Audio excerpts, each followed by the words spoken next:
coming back is always unbelievable, and it's just nice to always go back and kind of see how things have changed and just reminisce a little bit.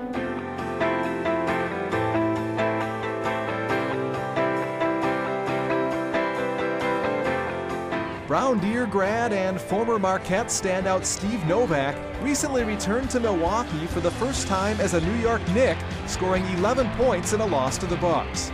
Novak is averaging a career-high 8.5 points per game, and he leads the NBA in three-point field goal percentage. Steve says living in New York is a different experience. We live on like the 33rd floor of a building, which is so different. Usually we have like the dog, you go let it out right in front of the building. Now there's like no grass anywhere. So, there's those little things like that, but it's a cool experience to be in such a different place than, where I grew up. Steve played for his dad, Mike Novak, while in high school. Both men say their father-son coaching relationship never resulted in big arguments. How is it possible? I told him not to have any.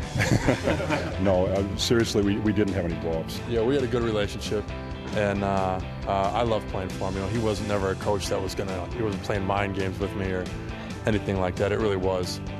He was always dad first and coach after that, so it worked out good. One of the stranger things were, things we had to arrange right away is, what are you going to call me on the court? Because at home you call me dad. On the court, are you going to call me coach? And we had talked about that early on. And he said, well, you're my dad at home and you're my dad on the court. So it was always dad. It was never called coach.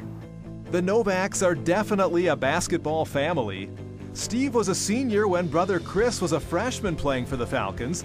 Steve, wearing number 20, and Chris, wearing 00, even played together at the state tournament.